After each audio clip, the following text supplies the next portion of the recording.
Ladies and gentlemen, absolutely everyone wants to know how to make $10,000 a month as a student. The only issue is there's a lot of BS out there. There's a lot of misinformation. And there's a lot of people making it seem a lot easier than it actually is. So in today's video, I'm going to break down the 3 main components you need to focus on in order to make $10,000 a month as a student. Now in this video, I'm going to give you the 3 main components, but after you finish watching this video, I'm going to leave a link in the description, and that link will take you to my most popular video so far this year on YouTube. That video breaks down the 7 to 8 most popular online business models and will help you break down and figure out what will work the best for you this year. Now, the first thing you need in order to hit $10,000 a month as a student is the right vehicle. And let me tell you what I mean. You see, the thing is, you need a means. You need an opportunity that is big enough, but not too risky, you can actually achieve $10,000 a month as a student. Now, I will say that $10,000 a month, and I'm really not trying to be insensitive here. I understand that I was a fringe case. I hit $10,000 a month when I was 17 years old, but I'm going to talk about that a little later on in this video and how I actually got to that place. I hit $10,000 a month when I was 17 years old, and by the end of that year, before I turned 18, I was hitting $30,000 to $40,000 a month. So I'm speaking here from experience. You need a vehicle, a way that you can make that sort of money, but a way in which you're not going to risk losing all of the money that you do have. So the first thing that I will tell you is trading is out the window. I'm going to be very honest with you. There's a lot of traders out there that are trying to sell you BS, because when you sign up with their little affiliate link and you get your $10 free, blah, blah, blah, when you lose money, that's actually where they make money. They don't make money on the little $10 or $20 sign up that they get when you join. They make money when you lose. They're literally incentivized for you to lose. And listen, that's just the honest truth of it. Even if you have $1,000, for you to take $1,000 and turn that into $10,000 or $20,000 in a single year is actually very difficult. The amount of successful trades, the average of all those successful trades is very, very difficult. Whereas for you to take $1,000 and invest that into starting a very lean online business, I mean, by the end of the year, you're talking tens of thousands of dollars. I don't think realistically you're going to hit hundreds of thousands of dollars in your first year.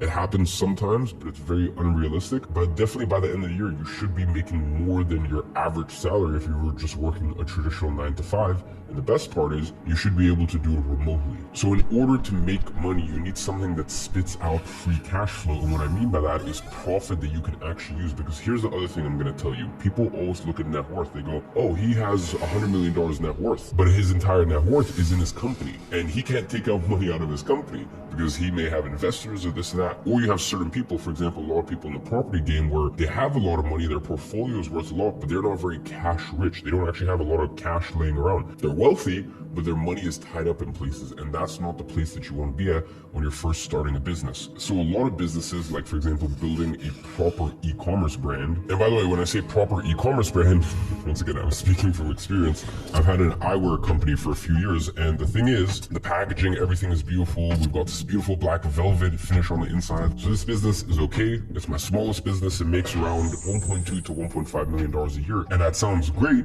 until you realize that we have 50% margins, so I'm only keeping 50% of that money. And it's even worse when you realize that any of my profit that I make, I can't keep. I have to roll that into new stock, because especially a product like this is actually very difficult to make. So for me to put in an order now of another 5,000 to 10,000 units, I may only get that in 3, 4, 5 months, depending on the time of the year. So even though someone would look at it and go, that's a $1.5 million a year business at 50% margins, you never actually get to keep that profit because you always have to reinvest into the business. And that is very different to, for example, a service-based business. So if you're offering a service to clients, whether that be building their marketing funnels, whether that be doing their short-form content, little short-form TikToks and Reels, and doing lots of those and creating many accounts for them and distributing it all over the internet, all the way to doing, for example, their Google ads and focusing specifically on Google ads for e-commerce brands as an example. Listen, whatever the service is, it needs to have one of 2 things: high perceived value to the client. And what I mean by that is it needs to be something that they're like, oh wow, this is actually worth it. I'm more than happy as a business to pay this external consultant or service provider $1,000 a month, $3,000 a month, you name it. Or it needs to have high leverage. And what I mean by that is, listen, you can still be an online personal trainer, but if you want to make $10,000 a month, you need to hire people people below you who work as coaches. And that way you're an online personal trainer and you do some of the coaching, but then you may have coaches underneath you, personal trainers that work at local gyms, and you just pay them a small fee and they do the rest of the coaching. So that's leverage. Or let's say you have an agency that creates YouTube thumbnails for people. Thumbnails on YouTube are such an important aspect to video, but people don't pay crazy amounts for thumbnails. But if you can hire someone in Brazil, Romania, India for $1,000 a month, which is a great salary there, especially remotely, and their work is able to produce $3,000, $4,000, $5,000 a month in terms of business for your thumbnail agency or for your thumbnail performance marketing business, whatever you want to call yourself. The point is that is leverage. That's you being able to take something off your plate. So either you need to offer a service or guidance consulting on something that brings so much value to businesses that you can actually make 10K a month just as a solopreneur, or more realistically, you'll be able to do it solo until $3,000, $4,000, $5,000 a month, and then you need to start using leverage, and you need to maybe make a little less on the margin, but make far more money at the end of the month because you have people who can deliver these things for you. So just remember, with the business models that I'm talking about, you're not going to make $100 million. I'm going to be very honest with you. But the other thing that you're not going to do is you're not going to go broke. And that's the unfortunate thing with a lot of these other businesses. For example, I'll give you my main business, my software company. That is a business that gets into the multiple 9 figures, and that's all cool and fine and well, but you need to realize there's a big chunk of money needed that I had to put forward to start the company, and that's number one. But then I had the massive competitive advantage of a massive audience. And even me, it took me 4 years to be like, listen, I'm not ready. I don't feel like I have the skill set, the understanding, and the sort of influence to start a business worth hundreds of millions of dollars. So what did I do? I started a service-based business back in 2016, and I ran that business for 6 years. So just remember, the business model that gets you to $10,000 a month. And by the way, I actually managed to get my service-based business up to $150,000 a month in profit. Can never get further than that. I tried. I'm sure someone else has been able to do it. But for the way that I wanted to run it, which was lean, remote, no office, I was pretty happy with that. So as I was saying, the business that gets you to 10K a month will not necessarily get you to $100 million.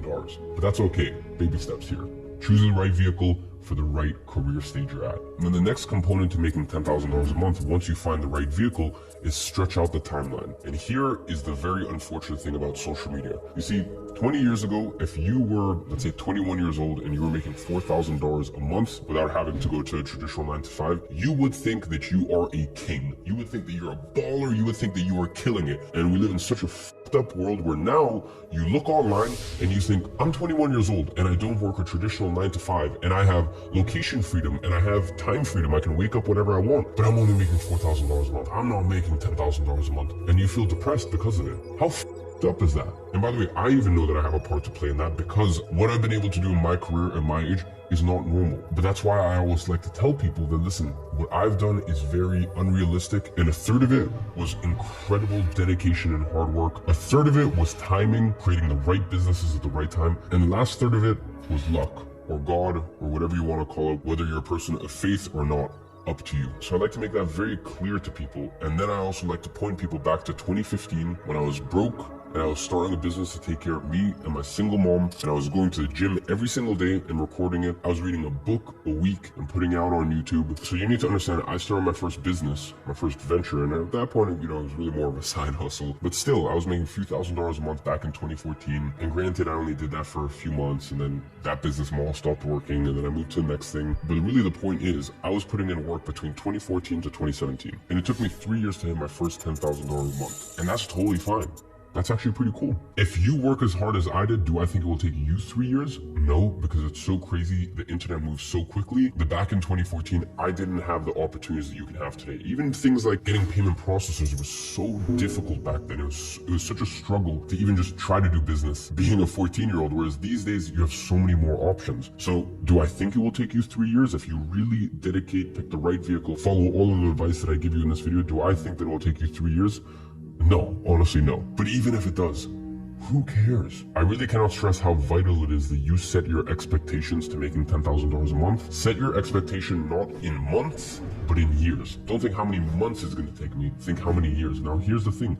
If you achieve it quicker, bless you. That's amazing. I'm over the moon for you. And listen, try to get rich faster. Of course, do it. Wealth needs to be built slowly, and wealth is built over time, but try to get rich. Try to make as much money as you can. ethically and morally that is. But at the end of the day, I'm trying to set these expectations for you, because here's the thing, many of you guys will try, and let's say you're giving your absolute best for 6 months, and if your expectations are, oh, within 6 months, I was expecting to be doing $7,000 already, and you're only doing $1,200 from your online business. Dude, you're making $1,200 online. Do you realize how amazing that is? And here's the beautiful thing, when it rains, it pours. And by the way, that also applies negatively and positively in life. And the point here is, this is usually how business works, and this is what I can tell you now, coming up to 10 years since I started my first side hustle and getting to a point where I have a conglomerate of businesses and over 150 employees. The way it works is usually something like this. It goes like this, and you flatline for the longest time, and right as you're thinking like, am I just gonna be stuck here forever? It shoots up,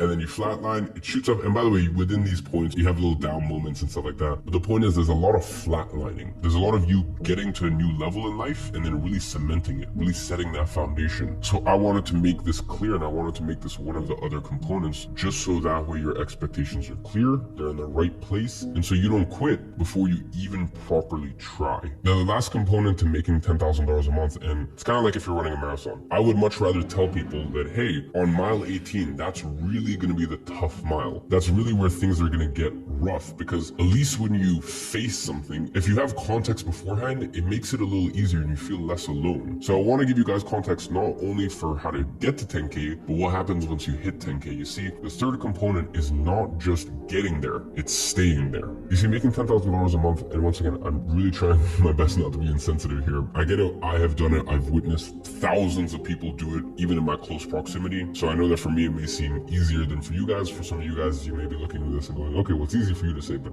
trust me, you'll understand in due time. Making $10,000 a month is the easy part. Continuing to make $10,000 a month, that's where it gets difficult, and also keeping that money and then multiplying it, growing your wealth over time. And rather than acting like some new money idiots, learn from old money. Even in my situation, even though I am new money, I knew from day one that I would make it, but I always promised myself that I would study old money to understand how to actually keep it and multiply my wealth. So the third component of making $10,000 a month is understanding that once you get there, you're not done.